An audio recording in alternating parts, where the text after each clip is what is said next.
Hello, everyone, and welcome to another edition of the GSMC College Football Podcast, brought to you by the GSMC Sports Network.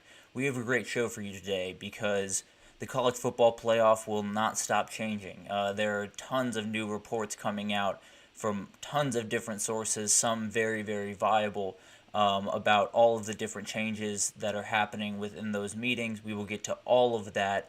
Then we're going to get into some breakout players for 2024. There are some under-the-radar guys that are either going to be forced to step into some big shoes, or I just feel like they're primed for a big breakout year, whether it's their sophomore or junior year.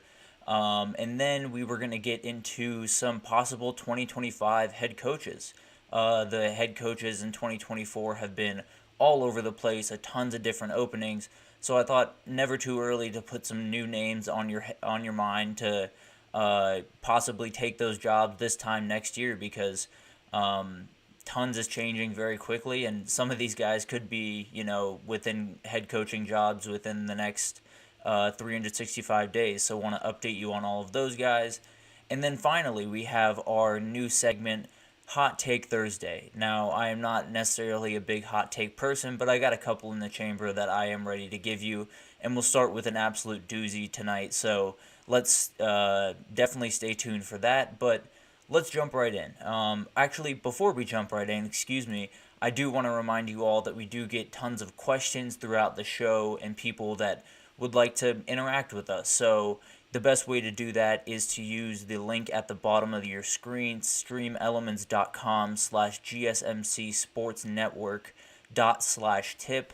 It's a huge help not only to us here at the network, but to you all to see your questions come across my screen, and maybe we can have a fun little back and forth here. But let's jump right in, because there's tons to cover. College football playoff, as we talked about yesterday, had agreed to a new formatting for 2024 and 2025, which would include 5 auto bids and 7 large bids. Now, a lot of this, as I talked about yesterday, is still pretty much up in the air, because the college football playoff has kind of showed their hand as sorts by showing that they'll change before the new rules have even started. So I'm not necessarily overly confident that B1 2024 will have this format, just because I'm not overly confident of anything staying the same in this sport right now. But there were tons of changes throughout the last, even 24 hours in this story. They're sticking with the 5+7 format, but it did come out that during the discussions for what they were going to do for the college football playoff, this came out from Kurt Schultz, the Washington president, via Brett McMurphy, a great college football reporter, where apparently the SEC and the Big Ten came into those discussions wanting 4 auto bids each. So not just 4 auto bids between the two of them, which I think even some people would say is too much, but they wanted 4 auto bids for the SEC and 4 auto bids for the Big Ten. They wanted to essentially monopolize this 12-team playoff and leave 4 positions for the Big 12, the ACC, all of the Group of 5 schools, and Notre Dame, which is a huge piece of this, which I will get into in a little bit. Basically, they wanted to be the playoff, and it's hard to necessarily blame the people that are making these decisions for the SEC and the Big Ten. Obviously, you'd love for these people to leave this on the table and, let everyone have their fair shot and let everyone be in on the game, and that's what I'd love as well. But the reality is that's not the way that SEC and Big Ten commissioners and presidents think, or really should be thinking, right? I mean, in today's college football, nothing is guaranteed, even, 6 months from now. We learned that a year ago with the Pac-12. It just crumbled before our eyes before we even had a chance to really get our head around not having the Pac-12 in this world, and now it's the Pac-2. So there's so many different things going on in the sport. There's so much instability around the sport that every single conference has to worry about what's best for their conference, right? And especially these two, to be totally honest. I mean, you want you want the MAC, you want Conference USA, you want the Sun Belt to have more negotiating power here, have a bigger seat at the table. But the reality is, the SEC and the Big Ten know that they're in a position of power. They know that them compared to even the Big Ten and the Big 12 and the SEC is a different ball game, right? So they are now in a position where they look at the college football landscape, they see the numbers, they see the viewership numbers, and they're thinking, we bring in the most revenue,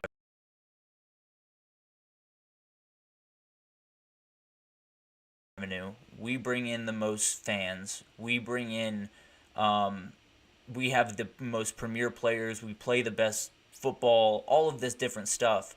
Why would we not dominate the postseason? Because there's a real argument to be made that most SEC teams are of the top 12 teams in the country. In fact, in the last, starting in 2024, going back in the 10 years, it was a 12-team playoff throughout the 10 years of the college football playoff from the get-go, it would be 7.6 playoff bids per year for the SEC and the Big Ten. So they would have dominated it. They would have had roughly 8 teams in a 12-team playoff from the get-go.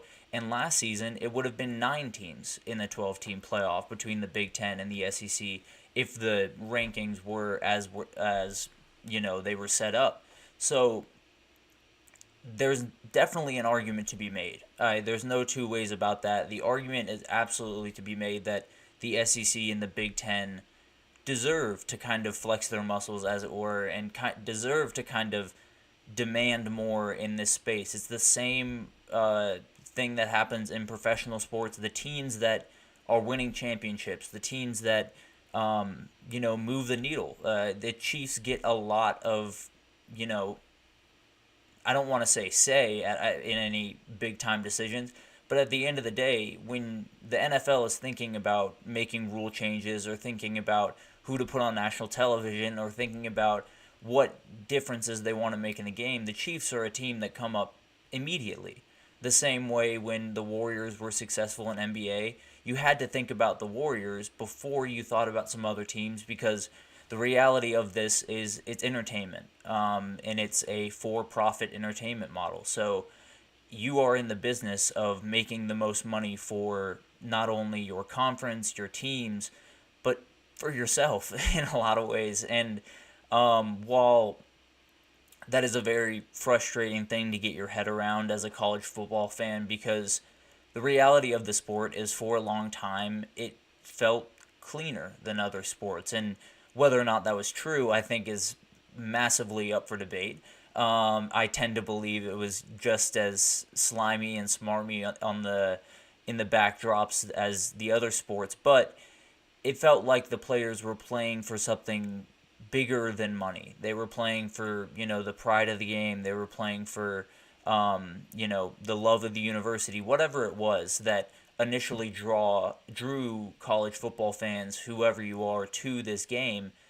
A lot of it is being kind of stripped away, whether that's through NIL or transfer portal. And now you will not find someone that is a bigger fan of NIL in college football space than me, to be totally honest, because it's insane that the players that bring in all this money don't get a fair share of the money that is brought into these universities and these conferences. But that's a topic for another day, and we can get into that. But another wrinkle to this that is just come out pretty recently is, over the next couple of days and even yesterday, the idea of a 14-team playoff was thrown out there. And I know the Big Ten commissioner, Tony Petitti, wants 16. So we are in a position where it started at 4, and then there were some people that said well, TCU got left out in 2014 and they were an elite team, and then Florida State last year is a great example. It's got to be at least 6 or it's got to be at least 8. And then they just decided to jump to 12. And the second you jump to 12, the second you make that leap, the second you say, okay, we're willing to entirely change the fabric of not only the playoff, but the entire fabric of the entire postseason in college football, right? Because in a 12-team playoff, they're going to play quarterfinal games on the 20th and 21st of December. The 20th and 21st of December is right when bowl games get going. It's right when some teams that wouldn't get national television time get national television time. Teams like Western Michigan or Eastern Michigan or Western Kentucky, or you can go down the list, Texas State. Basically, you're taking an entire postseason for this one thing. And it's not to say that this isn't the most important part of the sport. Of course it is. Everyone wants to win a championship. Everyone wants to be in the playoff. Everyone wants to be a part of the big dance. There's no two ways about that. But the beauty of the sport lies in the Tuesday night MAC games between Miami of Ohio and Buffalo. It falls in the bowl games between Western Kentucky and App State or whoever. The beauty of the sport is not with the top teams, and maybe some people disagree with me on that, and I'm more than happy to go back and forth with you on that, but the beauty of the sport is that we have these other teams. We have these differing styles. We have these changes in the way that people play and the way that they have to play, given, whether it's talent level or just facility ability, the money that you have. Everyone has to play different games. Throughout the history of the sport, everyone has had to play a different game because everyone has different circumstances. Now, all of those circumstances are kind of coming to a head. All of the power that the SEC and the Big Ten have are coming to a head, and they are fully wielding it to, I don't want to say hijack, but let's just say kind of make the playoff their own. And to be totally honest, I'm a little tired of all of this. Not to say I love talking about college football. I love getting into every nook and cranny of the sport because this sport has so many different things that go into it that make it awesome. This is not part of the sport that I enjoy talking about too much. And now it's a huge part of the sport, and I will absolutely continue to talk about it because it affects everything else, right? It affects pretty much every team in the country is affected by what's going on in Texas throughout these discussions. But the reality is I like talking about football, and all of the stuff that has been going on around college football, whether it's conference realignment or playoff expansion or NIL, transfer portal, all of this stuff has taken away from what this sport is about, which is the football games on the field. And it's the same thing I talked about a couple of days ago when we were talking about the schedule. In December, 90% of the football or college football stuff I see is about recruiting. It's about the transfer portal. It's about people bouncing around to different jobs. It's not about the bowl games that are coming up or the bowl games that are being played, and it's a very frustrating thing. And I think it's all kind of come to a head to this big moment where the SEC and the Big Ten see that we're in a state of change. They see that college football is changing all the time and is morphing before their eyes, and they see that they have the most chips in front of them. Point blank period. The Big Ten and the SEC hold the most power in this sport, along with TV executives that you don't know or I don't know the name of, which is a very fun little wrinkle to this sport. But all of this, all of the playoff expansion, all of the conference realignment, all of the craziness that has gone on in our sport was avoidable. And this is kind of more an opinion based, so I'm going off on a little bit of a diatribe here, but we always knew that college football has a gap in it. We know now, especially, the gap is just growing and growing and growing. Get to the end. Get to the point where we can say, okay, this is what we have. At least we have the structure. At least we know what the structure is going forward. Because right now, I don't know if the SEC is going to have 20 teams in 2 years, or they could have 24 teams. There's so much up in the air that I don't even know who the Georgia Bulldogs will be playing in 2 years. When in the past days, you knew they were going to play Georgia Tech. You knew they were going to Auburn. You knew they were going to Florida. And these games meant something because of that, right? Now with all of this stuff bouncing around, with all of these different teams going different places and not getting the games we're used to, we're losing a lot of what made this sport magical. And I think the best way to do this and the best way to get through this mess that could have been avoided, some people will tell you differently. Some people will say, our hands were tied, that the sport was changing too quickly. It wasn't. There was an ability for the right people to be in the room and to make the right decisions about NIL and the transfer portal and conference realignment and make all of this, at the very least, much more streamlined. I don't think there was any reality where we're going to avoid this craziness, but make it more streamlined, because at this point, I just want to get back to talking about football. I want to get back to talking about the matchups that we're going to see year after year. I want to, maybe Notre Dame has to join a conference. That's fine. Maybe the SEC and the Big Ten have to break off, and then you have a tiered college football system that don't play each other. Whatever. I don't love it. That's the thing. I don't love a lot of things that are going on in college football. But get to the end result, because there are college football fans every single day that you are losing because you won't just tell people what's going to happen. You won't just get in a room and actually hash this out, because if you had the right people in the room, and if you had more people, if you had people that actually cared about the sport, if you had people that actually understood what fans of college football are going through right now in that room, this decision could be made relatively quickly. There's a lot of bureaucratic red tape, I get that, but all of that is done away with if they want it to be done away with, right? So, but I guess overarching, all of this is a mess, and they know it's a mess. They're trying their best, I suppose, to figure out what's the best course of action going forward. My overall take is just get there.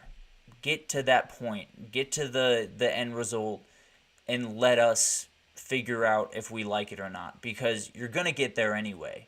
You're going to pull that trigger at some point where there's two totally different leagues and the SEC and the Big Ten are playing a totally different game. Get there faster.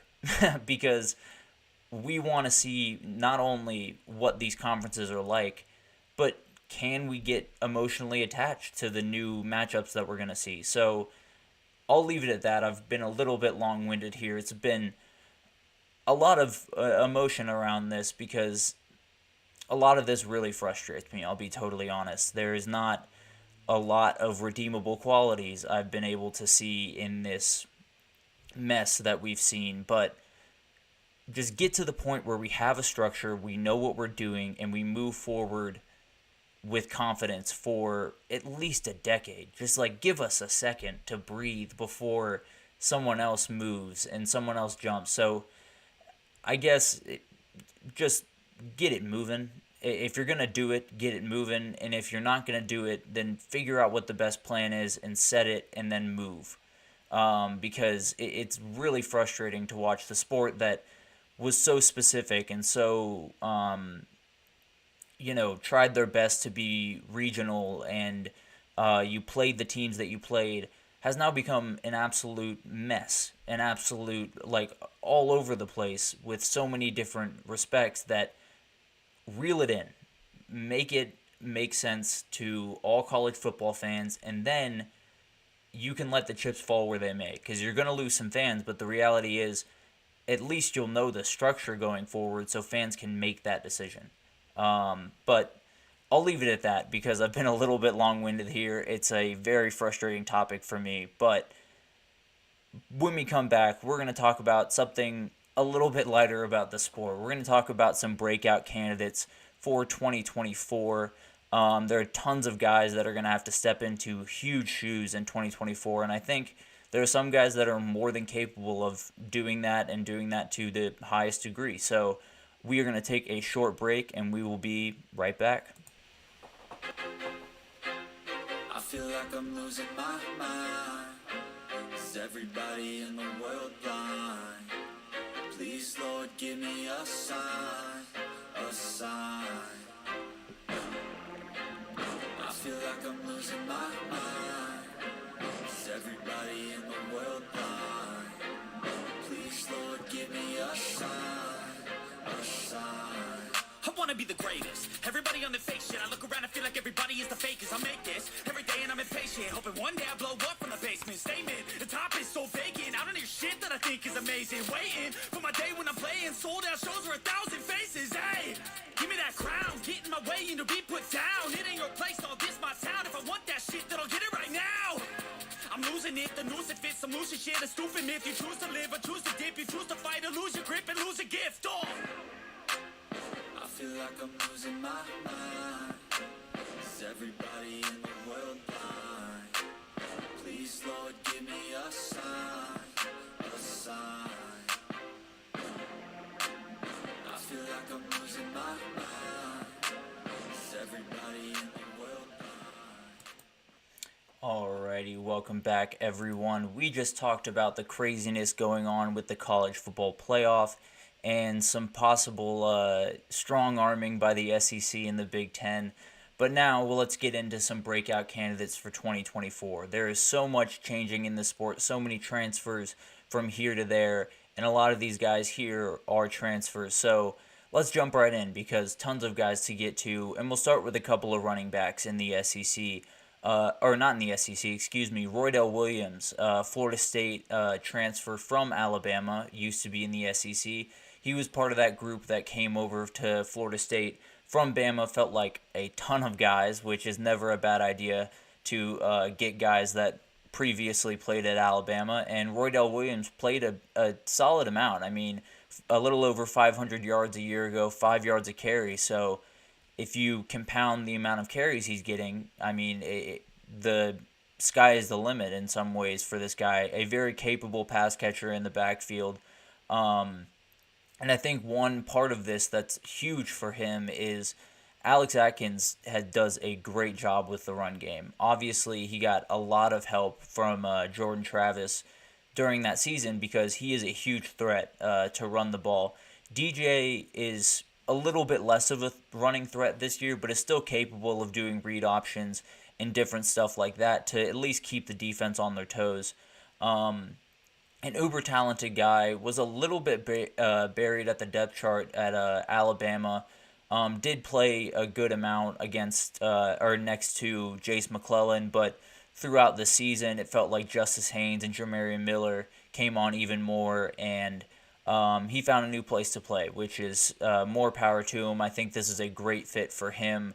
Stylistically, we saw what Trey Benson did a year ago, and he's totally capable of pulling that off the same way that Trey Benson did as Roydell Williams. So very excited to see this guy. And then when we know for Florida State is they like big receivers. They like big guys on the outside that can make 50-50 catches.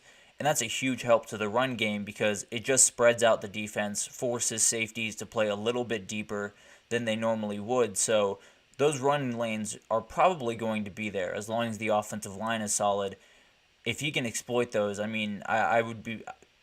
Roydell Williams could be as great of a running back as there is in the ACC and in the country, really, because of his just overall ability to hit the hole as aggressively as possible. And then if he sees daylight, he can get gone pretty quickly. So excited to see what he can do at Florida State this year. Another transfer, this guy came from North Texas up his way to South Carolina. Oscar Attaway III had a little over 700 rushing yards a year ago, but is an absolute bruiser. He is super experienced, has played a ton of football, and runs just so hard. He's one of those guys that hops off the page because he plays football the way that, old school people love football to be played. He is hard-nosed, he is hard-working, and a guy that I'm really excited to see at South Carolina.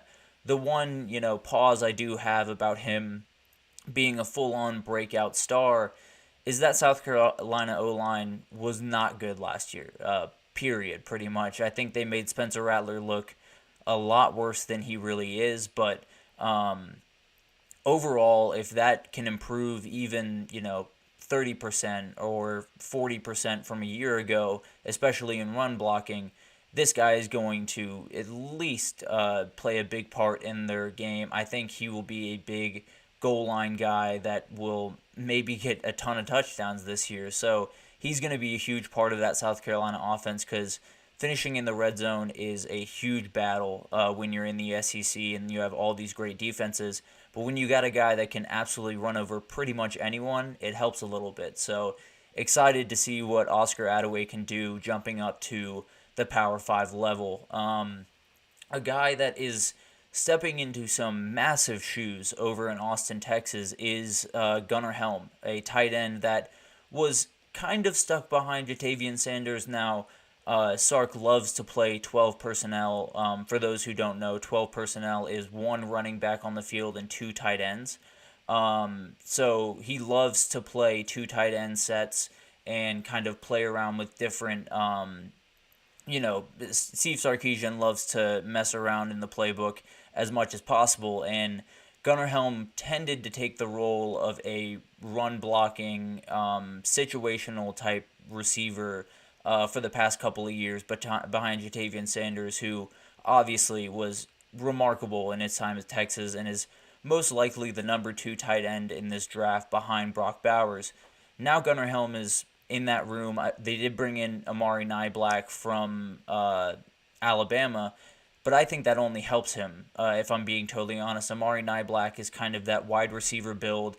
He will run more, deep crossing routes that pull safeties and linebackers back a little bit, and then you have Gunnar Helm with just a little drag over the middle of the field or with a little curl. I think when I look at this guy, I think he is going to be the third down option for this team. They had Jordan Whittington the last couple of years that was the absolute go-to guy. Whenever you absolutely needed a play, you needed someone to make a big catch, he was the one they went to. I think it's going to be Gunnar Helm this year in a lot of ways because of his experience, because he is so smart in the way that he plays football, and because he's a good blocker. So you can do fake blocks, then get him out in the flat. You can do fake blocks and then get a curl for 5 yards. There's a number of things they can do with him, and I think he's someone that could be right in the mix for one of the top tight ends in the draft because of his ability to run block and then hopefully in 2024 kind of break out as a receiver more so. And then let's get to some receivers. We got 3 guys, all of which I believe are going into their sophomore season. But we'll start in Tuscaloosa, Alabama. Jalen Hale, a dude that is just an incredible athlete. One of those dudes that walks out onto the football field and just looks a little bit different than everyone else. And with a guy like Jamarcus Shepard developing him, it could be a mean combo. He is a dude that is a massive deep threat. He just needs more reps, I think. I think his freshman year, it was a little bit tough to get on the field, right? You had Jermaine Burton, you had Isaiah Bond, you had all these guys that understood the system, were around for a little bit longer. Now it's, there's tons of openings there. I mean, they did bring in Jeremy Bernard from Washington, which is going to be a huge help. But Jalen Hale is a huge deep threat for this team, and if we know anything about Jalen Milroe, he can sling the ball deep. That is where his comfort zone is, really throwing the ball. So I think there is a couple of plays that Jalen Hale will make this year that is going to make people's jaw drop. And then he really is kind of a complete receiver. He's not just a deep threat. He is definitely capable of running pretty much every route. So I think if this Alabama team is going to be successful, there's a real reality where Jalen Hale is their leading receiver and kind of burst on the scene in 2024. But another guy up at Ohio State actually is Carnell Tate. People know who Emeka Egbuka is. People know Jeremiah Smith is coming in as the top-rated guy in this past class. This dude fits perfectly in all of these groups. He can do a ton of different things. Him and Emeka Egbuka do different things well, but they're both very complete receivers. Carnell Tate's another guy that can get his deep balls when you absolutely need him to. So it's really one of those interesting things where as long as you can put the ball in his hands, as long as Will Howard can put the ball on him and let him be him, he's going to make plays. And I think one of the big things for him is he's going to be more and more of a mismatch the more and more weight he adds, because he is this long, relatively lanky figure, kind of a Justin Jefferson type build right now. But if he can fill out just a little bit more, whether it's like even like 10 pounds, 5 pounds, 10 pounds, it doesn't have to be a lot, but just to make him more sturdy, he's going to be a nightmare on jump balls. So very excited to see what he can do this year. And then Jaden Greathouse, a guy I talked about, I think a couple of days ago when I was talking about Notre Dame. He's someone that they kind of need to break out.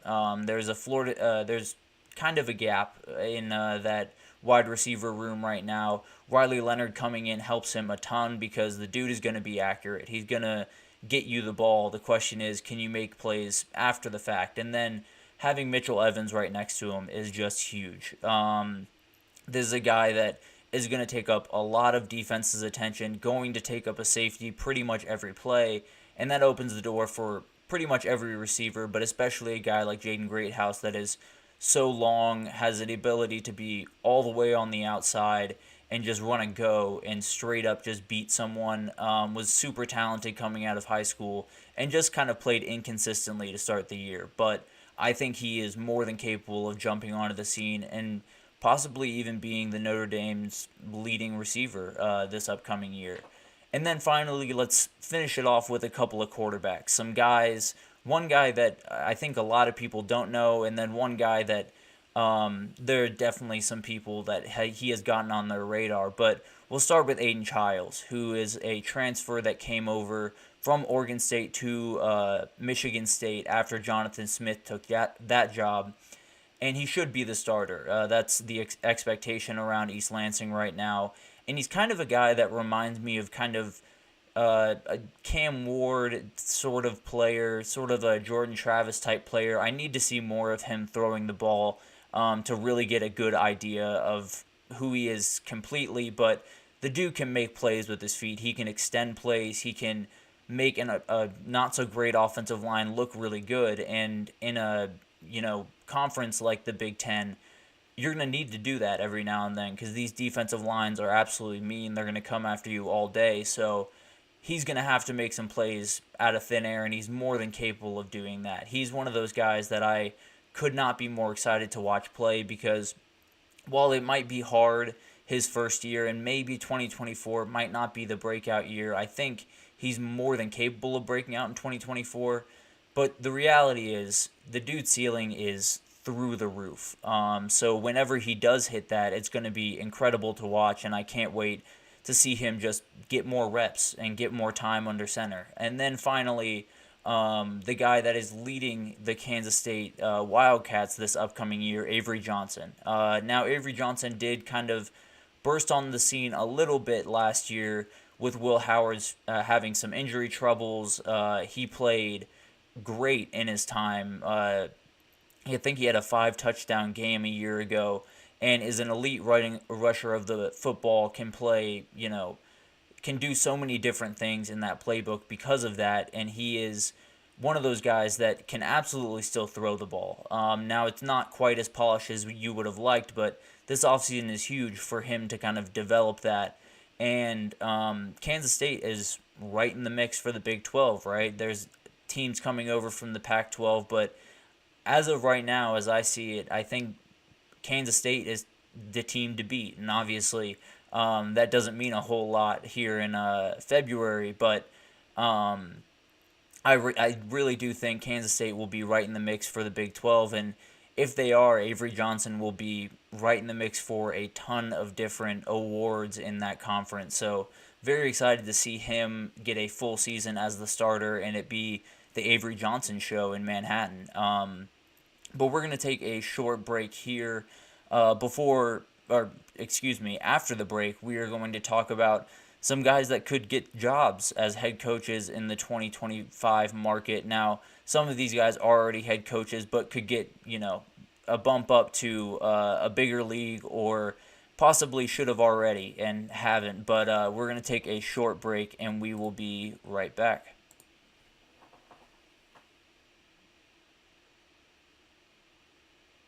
For the best and latest podcasts available anywhere, go to the podcast app on your cell phone and type in GSMC to access free content-rich podcasts on health and wellness, book reviews, sports, entertainment, relationships, social media, movies, technology, finance, and even weird news.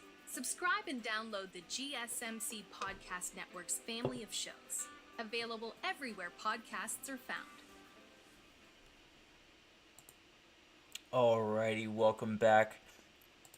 And we just talked about some of the breakout players on the offensive side of the ball for the 2024 season. Some guys that I really do think are going to burst onto the scene and could make some huge plays for their teams if they are going to make a playoff run. Now, let's talk about some guys in 2025 that could be on the head coaching market. Now, a couple of these guys are already head coaches, but as we've seen throughout this cycle, anything can happen in the last little bit. So maybe this is for 2024 still, who knows. But these are some guys that going into the 2024 season I think could raise their stock a ton and already have pretty high stocks, but could absolutely be in line for a big-time head coaching position in a year. So let's start with a guy that maybe not a lot of people know. I think there are some niche college football fans that are very into this guy, but Alex Golesh, the head coach over at South Florida, has done just an incredible job in the last year of being at that program. He was the OC of the 2022 Tennessee offense, so was a huge part of Hendon Hooker being as successful as he was, and he probably should have gotten an invite to New York City, but that injury did get in the way. But the dude has an incredible track record across pretty much all of his jobs. He was the tight end coach at Iowa State when guys like Charlie Kohler were there, and then obviously the Tennessee offense. But what he did last season at USF is just remarkable. He had a 6-win improvement in his first year, something that not a lot of people are able to pull off at any level of the sport, which is just incredible. And then the cherry on top was beating Syracuse 45-0 in their bowl game, which is just insane. It's the biggest blowout they've had in a bowl game in their history, and he's one of those guys that you might not know now, and maybe people are wondering if that South Florida team was a flash in the pan or not. But in 365 days, everyone's going to know his name. Everyone's going to either want him to be their head coach or want him to be a part of their staff. And I think a team that could possibly be making a call his way is Florida. Now, Billy Napier is still the head coach there. Don't worry about that. He is going to be up against it, though, this year. There are a lot of people speculating that he might not be there come 2025, and I got to be honest, I tend to agree with them. I think it's a remarkably hard schedule that he's going to have to go through, and the setup that they have is just not ideal when you're in the SEC. So it's definitely possible that Alex Golesh is one of those guys that gets a call. Now, they might not want to go back to the group of 5 route, but this is a guy that I definitely would go to the group of 5 route for. He is just incredible and can't wait to see what he does in 2024 and going forward. Another guy that might be a little bit under the radar right now, but I think will be plenty known in a year is Brennan Marion. He was the wide receiver coach at Texas a couple of years ago during Sark's first 2 years there. And during his college days, actually, was an elite receiver at Tulsa, leads the all-time college football record for most yards per reception at like 36. So the dude was an absolute deep threat during his time. And I think the one thing that really stands out to him, at least since I've been kind of following him, is all of his players seem to love him. All of his players seem to play harder because of him, because they believe in him so much. Another guy like Tashard Choice at Texas, who just galvanizes his guys in such a way that they want to go out and do their best because they know their coach is giving his best every single day. And I think he's someone that if you got in a room with him and started interviewing him for a head coaching job, you'd have a really hard time letting him leave the building because he speaks with so much passion. He is so set on the way that he does things, and it's just it's incredible to hear him talk. Really, it's someone that I admire a lot in this space, and I think is going to be a name that explodes over the next couple of years. He is currently actually in the conversation for the UCLA offensive coordinator. I think that would be a great hire. Now I tend to think that there will be a head coaching job out there for Brennan Marion this time next year. So it's a weighing of options for him, right? You could take the job and be in one of those stable conferences, and obviously it is a step up going from UNLV to UCLA.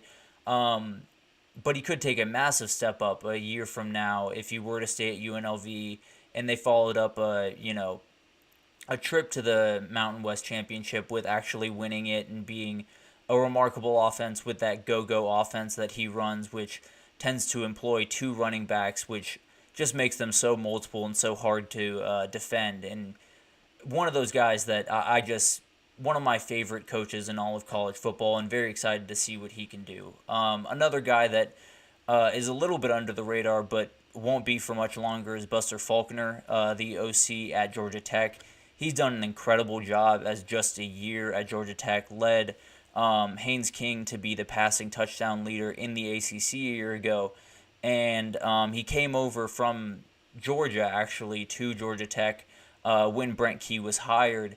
And during his time at UGA, it was said that he was kind of Stetson Bennett's right-hand man on game day. He was the guy that would sit down with him and go through game tape and try to fix some things. So definitely a guy that has a great track record behind him, has a ton of football knowledge, and will have every chance to increase his stock in 2024 with tons of guys coming back on that Tech offense that were huge helps a year ago, including Haynes King, but also Eric Singleton on the outside. All of those guys to play with. He does an incredible job of getting them all open and putting them all in the right position.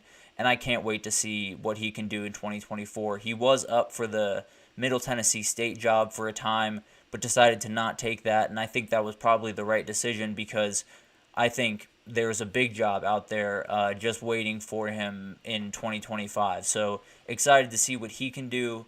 And now another head coach that's at the Group of Five level, G.J. Kenny at Texas State, the head coach there.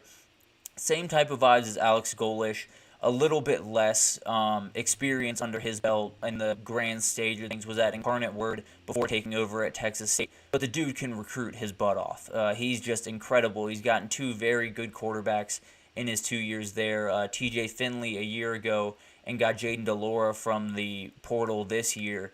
Both guys are just uber talented. Now, Jaden DeLora coming in did come at the expense of TJ Finley leaving, which is an interesting way to run a program, but from a pure football perspective, this guy is still very, very talented. He went 7-5 his first year at Texas State, and that might not sound great, but the reality is the past two coaches at Texas State have gone and combined 20 and 63.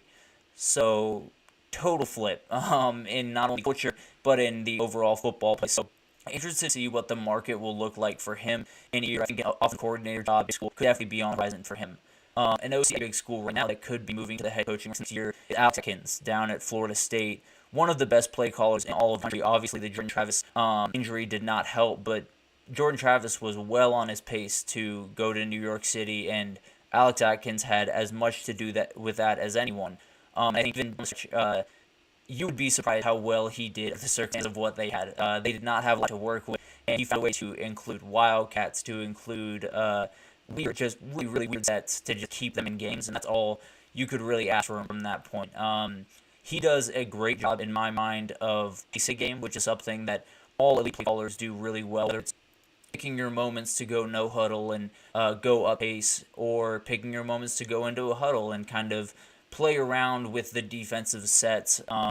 It makes it incredibly hard to just for the defense to know how to, I guess, going throughout the game, because he'll call one play and hurry up and slow it down, then hurry right back up. It's just the confusion that will make for a defense is just insane. So I think his future holds a lot of, or will be tied a lot to this FSU against the ACC conversation, because if Florida State has to stay in the ACC, I could see him trying to get to the SEC. If Florida State is able to find their way into another conference, maybe he stays there for a little bit longer. And but another guy's kind of gotten a little bit comfortable in his position, and it's one of the best positions to be in, is Glenn Schumann, the DC at UGA. I've noticed something and this happened at Alabama as well, but it's happening at Georgia now, where if you're defensive coordinator under Kirby Smart, you don't get the credit that you deserve, just as a general rule, because Kirby is obviously remarkable, one of the best defensive minds in the sport, maybe the best after Nick Saban called today. So all of these guys that are defensive coordinators for him make it a little bit hard to be as seen as they probably should be, because they feel like Kirby holds so much power on that defensive game plan, and of course he does. He's Kirby Smart, but I think Glenn Schumann is a huge part of those defenses that they put together, even before he was defensive coordinator and was the linebacker coach. A huge part of those defenses they put together. He's on the Dan Lanning track, right? Georgia defensive coordinator that bides his time, has a lot of really good defenses, and then just explodes on the scene at a different school. I think it's something that will be happening sometime soon. Now, I talked about it at the beginning. He's in a very good position right now. Being the defensive coordinator at Georgia right now is not too shabby of a position. So I wonder how much he has a desire to change his pace and to change his position. But I think if the right job came along, like Oregon for Dan Lanning, I think he would take it and run with it. And I think he's just an incredible program builder, an incredible guy to around. So I'm very excited to see what he can do. He's one of the best play callers in the country. The guy that I had here was definitely the running back coach, and he just got hired at Georgia State this morning. So I was a little late to that party, but he is an talented guy that absolutely will give Georgia State a little bit of juice going into this spring that has been tumultuous, to say the least. We'll take a short break here, and then by Thursday, we'll go what I'm going to say this next segment. But I think there were some people that will actually really like this one. This is somewhat of a fun take, but we will be right back, and stick with us.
Alrighty, welcome back everyone.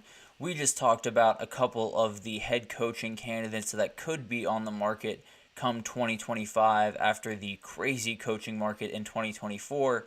And now it's Hot Take Thursday, a new segment here. I'm not sure how many of these I have in me. I'm not necessarily a hot take person overall, but I got a couple in the chamber, and I think this one will make a couple of college football fans very, very happy.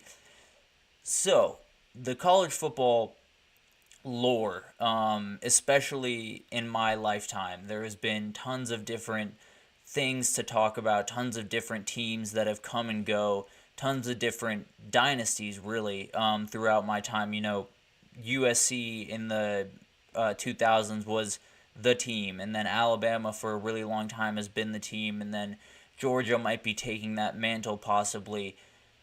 But in 2007, that all went out the window. At least for everything up until the last week of the season, everything was off the walls. There was Missouri making a huge run with Chase Daniel at quarterback, Kansas and Mark Mangino making a huge run, one of my favorite college football coaches of all time.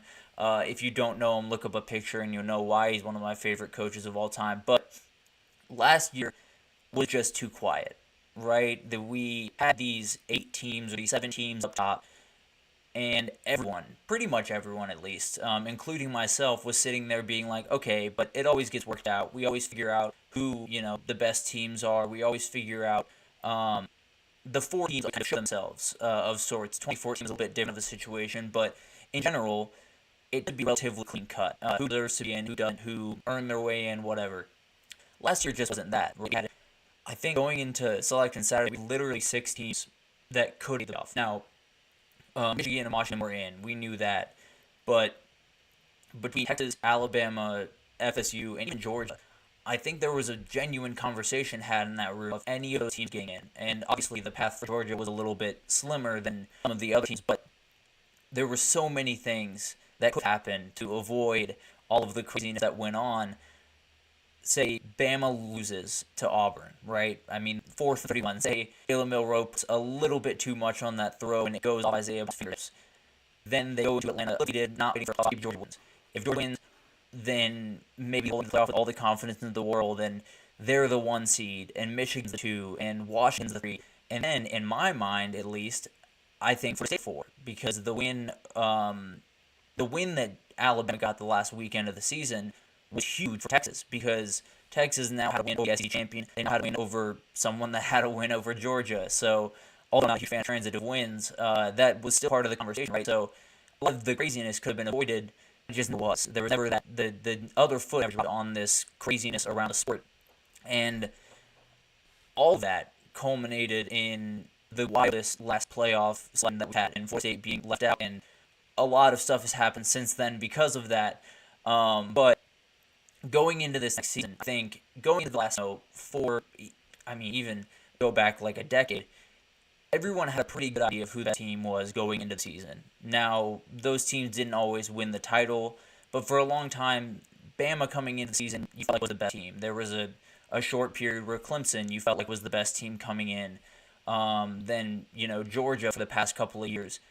There's not that this year. Now, there are 4 teams up top that I think kind of are, at least have a slight edge over everyone else in Georgia, Ohio State, Texas, and Oregon. But between those 4 teams, I genuinely think there's an argument to be made to rank them any which way you really want to. Now, Oregon is a little bit of a sketchier situation. Texas has some stuff. The reality is, all 4 of those teams are right in the mix to be the best team in the country, or to be one of the best teams in the country. And then right after that, you have Ole Miss, Alabama, Penn State, Michigan, Oklahoma, LSU, Notre Dame. The list goes on and on. And with this 12-team playoff, all of those teams can be in.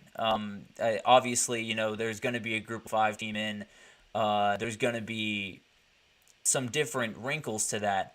But the reality is, there's going to be more opportunity for more teams, right? With a 12-team playoff, more people get in on the dance, and then you just see what happens, right? So a team like, let's say, Arizona, who returns the quarterback, returns one of the best receivers in the country, does have a new coaching staff, but I really do like the coaching staff, is going to be a good team in the Big 12. If they win their conference, they will most likely be a part of those 4 teams up top, right? If you get that bye and then you match up against, let's say, Georgia, let's say the preseason holds, and Georgia wins the SEC and is the number 1 team at the end, then you just got to win one game. And obviously, that game is going to be very tough for Arizona, but the reality is with a quarterback like Noah Fafita, a lot of stuff is possible. So, all this to say, there's no accounting for what the 12-team playoff will bring this next season. There's no accounting for how teams will react, not only in the playoff, but in the regular season, right? For the last decade, really, we've had a number of games in week 11, 12, and 13 where, let's say, one team is 5-3 and one team is 2-6 or 2-7 or whatever. I genuinely think there are positions that certain people could be in where not only is the team with 3 losses that just needs that 9th win to possibly go and fight, but also they could be playing a 3-19. I think that team is going to fight harder in those games because everyone wants to be a spoiler. In this new era of the playoff and this new era of college football in general, all of these smaller teams, all of these teams that kind of left by the wayside when talking about conference realignment, the Boston Colleges, the Vanderbilts, the Georgia Techs, whoever you want to say, there's so many people that kind of swept under the rug in all of this. And I think when it comes time for maybe one of their rivals to punch a ticket to the playoff, they're going to show up with their hair on fire on that Saturday. So I just think this will create for every single week, there will be a pressure on these guys to not drop a game, because obviously you have the ability to drop a game now, but that the second you do, you're moving on the list, right? And if we have a situation like we did last year, there could be tons of people right in that group that keep a very, very good team out that maybe even has 2 losses.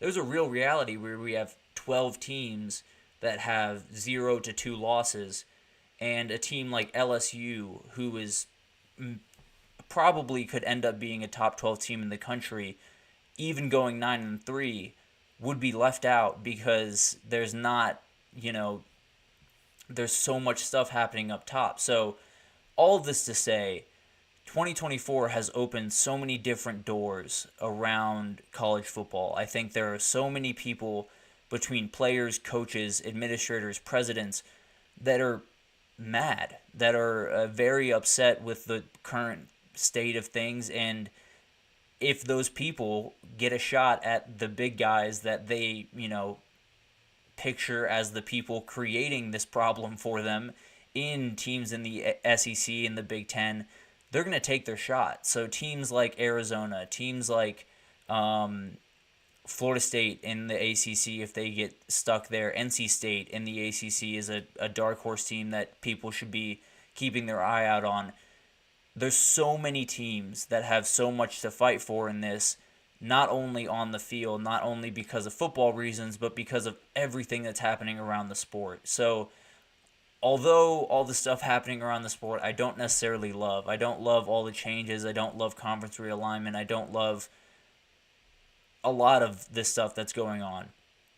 One thing that I do think it's going to bring out, at least in 2024, now all of this is up in the air after that because things change very quickly, but in 2024, I know for a fact every single team is walking in to, at least in those Power 4 conferences, and even in the Group of 5, are coming into the season saying, we can win a national title. Now, there are teams that are kind of lying to themselves when they say that, I won't lie to you, but the reality is, get yourself into the dance and then just play really good football. And it's easier said than done, obviously, but there's so many different variables in this. There's so many different teams that have their shot to make a mark on their school's history and college football history and be a part of something incredible in the first year of the 12-team playoff, that all of this stuff is going to factor in.